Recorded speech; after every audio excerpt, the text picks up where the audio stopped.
increase awareness, not change behaviors overnight, right? Because behaviors don't change overnight, right? So that's too bad. What questions or comments do you have before I just give you a few hot tips? Questions or comments? I loved it, Cami.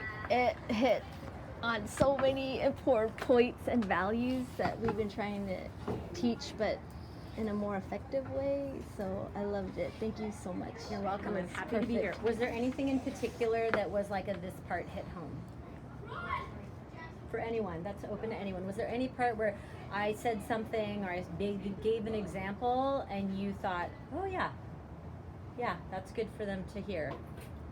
I thought, sorry, No. anyone? So when you said about like you send your messages, and I've been telling the kids like, people are gonna recognize you by the fruit what you bear, and like they judge you by the character, how you treat and how you act somebody, not the way you look on the outside, but how you treat other people. So this is a great starting place for us, Galen. A really important aspect of this is to remind the kids that might not be true about you. We know you. We love you. The reason that we say that might not be true and we know you and we love you is because it puts adults on the same team as parents instead of opposite teams. So when someone lectures us and says, hey, be a better person, it feels like they're on the opposite team from us. But we need to lecture our kids and tell them to be better people sometimes. So the way to do it is to say, I'm worried that other people might think this about you. So instead of saying you're doing this wrong, maybe express your concern. So say, I'm worried other people will think this about you. Now, I know that's not true, but that's a concern. And kids get that. Kids are more likely to hear that and shift behavior when a parent says, I'm worried that someone will think that you're a liar and you can't be trusted, but I know you're trustworthy. Right? That's different than you need to tell the truth because that's respectful. Right? That doesn't resonate with kids. That goes right through them. What about you're a liar? Yeah, right? You're a liar. You are a liar. You cannot be trusted. I've given this talk so many times that it's actually like a joke amongst some of my coworkers and family. Like Sydney will jokingly say, you are a liar and you cannot be trusted as a joke because she's heard this speech so many times. So Galen, that's a great starting point, right? So when we're trying to empower our kids by teaching a lesson, it's important that we add on, I'm worried that the rest of the world will get this message from you, and I know that you're better than that. I know that that's not true about you. I know that that's a one-time mistake, not who you are. So we always try to separate the behavior from the person. You did this one bad thing versus you are a bad person. Because if kids believe that they are a bad person, they're more likely to not change versus I made this one mistake, here's how I clean it up, here's how I circle back, here's how I can recover. Without a path to recovery, then we're probably not going to get what we want unless they're just pretending to get out of the lecture, right? Other questions or comments? When you said that people lie because fear, that's like an instinctual thing, which is like helping to rationalize that behavior. What is a rational reason for why people blame? It's the same thing. So these are all protective strategies because they deflect responsibility. So part of this talk for children, because it's a little abstract for them, is that these are actually victim behaviors. And a victim is someone who everything is happening to them rather than them having the power to shift and change their life through their own free will and choice. So blame, excuses, deny, and quit are all deflection strategies to deflect ownership and responsibility. Did I answer your question? It's a great question. So that's another great lens for us to look through, so thank you for bringing that up. Samsung, is that when kids do these things, they're probably backed in a corner or worried about getting in trouble. All right, so if you think about all the times that these things show up in our kids, it's because they feel backed into a corner. And this is also why we do it. We're late to a meeting and we say, oh my gosh, there was so much traffic. We're inadvertently blaming the traffic rather than making an I statement and saying, I apologize, I did not give myself enough time to deal with the traffic. Because does traffic happen? Yes or no? Yes. Of course. But it's different to say, I'm so sorry I'm late, there was tons of traffic. We're literally blaming the traffic versus saying, I did not give myself enough time to deal with the traffic. Those are two very, very different statements. And one says, I am in charge of my own destiny, I have free will, I could have been on time had I prepared better. The other says, poor me, I'm just a victim of all of my circumstances. Even the traffic controls me. So this is a really tricky one because kids pick up our own language patterns. So what often happens when adults and kids receive this lesson at the same time is we start to first hear it in others, and then we start to notice where we can fine-tune ourselves, right? Because the best resilience for kids is parents who've worked on themselves. Other questions or comments? Great question. Sometimes I find myself phrasing, instead of asking my kid, did you do your homework? I don't want to give him a chance to fear me or get back into a corner. So Yeah. I say, could you pull out your binder and show me your work? Perfect. Am That's I great. not training them to by doing it the other way, am I taking away that So here's the thing, is that power for them? it's both. It's both actually. So, it depends on the capacity of the child. Okay. Instead of coaching someone to here, we always want to coach someone to their next step, right? So their next step. Because if we coach them too high, then they think to themselves, and you know this from teaching, you don't know me. You don't understand me, right? So if you believe that it would be a healthy lesson for a child to fail by not having their homework and then receiving that feedback and having a conversation about it, then consider letting them fail. If you think that it would push the child down the steps for them to fail, and as parents, you know the answers to that. There's a lot of times where their failures can lead to success. And when we do not let our kids fail, right? So I just had leadership program and 5 kids showed up without closed-toed shoes. 5. Yes, 2 of them were here. Here's the thing though, is when I asked the boys, I said, where are your shoes? They both were like deer in headlights. And they both looked at each other, they started arguing with each other, then they started arguing with your mom. And I said, figure it out. You need shoes or you need to go home. And Jackson was like, Grandma, what does he call your mom again? Papa. Papa. I was like, Papa, I'm so sorry. My blue shoes are blue. They're blue. Blue shoes. Blue shoes. He was like, they're right here. And then the kids were like mapping it all out. Your mom was like, okay, I got it. But the good news is both boys were humble. They didn't turn on each other. They didn't turn on her. They were like, I screwed up. Then when she came, they were thankful. They were appreciative. They thanked me. They apologized. They did all the things. They scrambled, right? Another boy, he came and he didn't have shoes, and he looked at his dad and he said, you were supposed to get my shoes. I said, both of you go home. Both of you. I would have sent the boys home if they had done that. If the boys had turned on each other and blamed your mom or blamed one of you, I would have sent them both home and then brought them back and let them suffer harder. But because they showed immediate remorsefulness, I knew that they already were panicked. They were like, oh my gosh, I'm so panicked. I really want this to go right. They apologized. They did everything right. So then they got to stay and do the boogie board pulling activity, So that's the answer, is that sometimes if we think the child needs to learn the lesson, we let them fail. If they already know the lesson, we don't have to let them fail. Did I answer your question, Ange? Good one. What other questions? So what you can do with this is you can start really small. I would start with just coaching your kids on making I statements.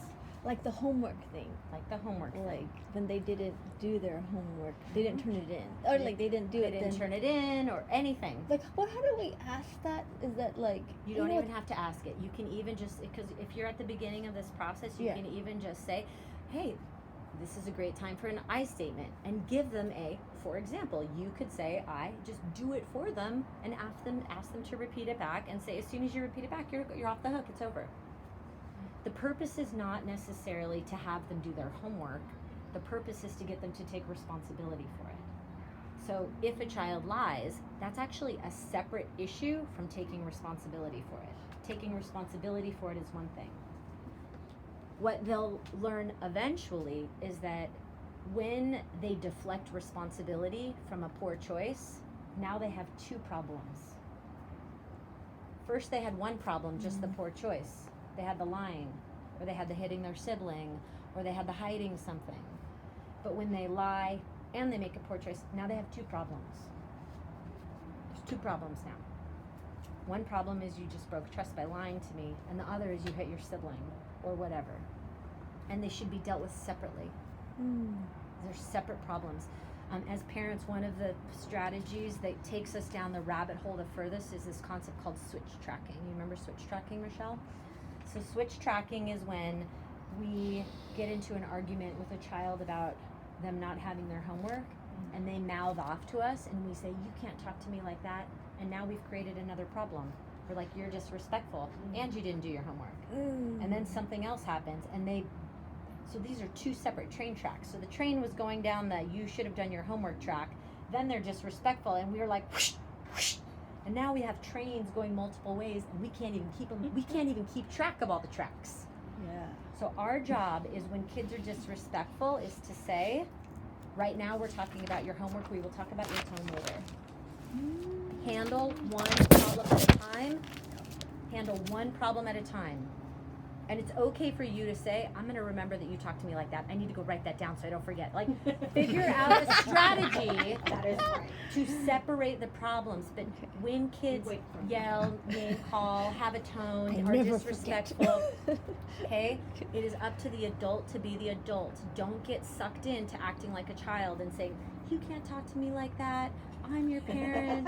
All that, like that. I birthed you. Because then, right, I birthed you. All this is I like. And here's the thing: it makes sense that we want to tackle that problem because we're worried that we're going to raise entitled, bratty kids. We're like, over my dead body. I am already feel gonna like I raise got that one an though. entitled, bratty, right? So, but it's the thing is they have to be tackled separately. They have to be tackled separately. And it doesn't mean, I just had, Michelle and Brian had their coaching call this morning, and this is one of the things we talked about is tackling these things separately. And if a child is disrespectful to us, we can tackle it a month later. And say, do you remember when you did this? Oh, no, I don't remember. You're like, well, I don't remember. It's in my list. That's right. That's right. So other questions or comments about this?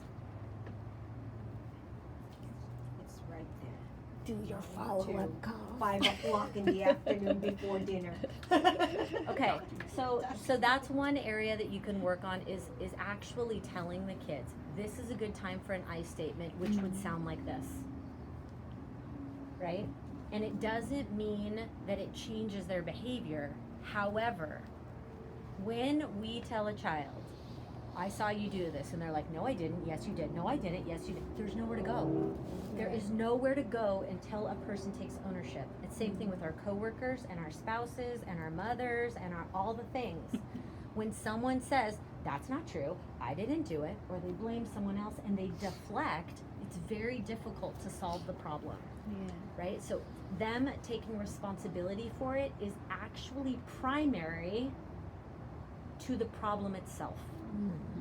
Them taking responsibility for it is primary to the problem itself. Right? So we can acknowledge a child and say, I appreciate you taking responsibility for it. That's good that you were honest with me, because now we only have one problem to solve instead of two. Now we only have one problem to solve. So that is good news, because sometimes we have more than one problem, and that is really hard on everybody. Okay, so start with that. The other thing is to, if you have a child that it has some challenges with honesty, please carve out some time to talk to me about this, because this is a case by case thing, because different kids are dishonest for different reasons. Some of it is intentional and malicious, some of it isn't, some of it is habit, there's a lot of different rabbit holes that we could go down with honesty. The other thing that you can talk to your kids about is taking responsibility for their yes. So, and this is something that is useful with your partners or other adults and friends, right? So if someone says yes, if Michelle says, Cammie, will you bring dinner? And I say, yes, I will bring dinner. But then I show up and I'm rolling my eyes. I need her to give me a trophy because I made dinner. I'm being really begrudging about it. That is not taking responsibility for my yes. I said yes, but then I execute it without any peace and joy. So consider building a family value that when we say yes to something, we fulfill it joyfully. If you don't mean yes, then let's talk about that. Let's talk about it. I have a question. Go for it. It's along the line of that. Let's say today, I said, oh, we're gonna go to a class, and it wasn't like I gave them a choice. Right. So, how do you deal with that when they are not handling it joyfully, if they weren't? I mean, Right. they're fine, but I'm just saying. So that's a different situation actually, Okay. because they didn't say yes, right? So if they go, I don't want to go, and you say, well, I know you don't want to go. I'm sorry, I am making a decision as your parent, Okay. and this is what we're doing. Okay, so that doesn't, if they came along, it doesn't count as in they said yes. No, Okay. but what's Just- different? But what's different? I here's made the some- commitment. Here's Yeah. some kid examples. I want to do karate. I Oh, yes, want to play yes, soccer, yes. and then they're like, I don't want to go to soccer. I don't want to go. You're Yes. like, you signed up. Right, right. You said yes. So here's the thing: is that if they have to take responsibility for saying yes, and there's lots of options with something like that. I saw lots of people looking at each other during that example. So here are some choices. One choice is you force them to finish. You're like, you have to finish to the end of the season. Another choice is to say, okay, well, you can apologize to your instructor or your coach and face to face and let them know why you're not continuing, and you need to pay for the rest of the lessons. It costs $300 to play soccer, and there's this much time left, so you owe $220, and you need to get to work and you need to earn the money before you can quit. Right? So that's another option. Another option would be to try to problem solve and understand what they don't like about it, Right. and then to try to teach them to self-advocate, not solve it for them. Right? So ownership is this pervasive thing, right? And it can be done in this. We could do 6 more steps to this lesson and never be done, right? And never be done. So start with just the I statements, maybe the trust jar if you have some trust issues in your home, and teach them that, and do it through your own stories. So if you say yes to something and then last minute you don't want to go, you're like, oh yeah, we told Donna Bell we'd go to the Bay, and I don't really want to go either, but we said yes, so we're gonna go and make the best of it because we said yes. And we have to use the words. We need to take ownership for our yes. We need to take responsibility for our yes. I have to take my responsibility for my yes. It's okay to tell your kids, well, I don't want to go either, but I said yes, and so I'm going to do it joyfully. Right? Okay.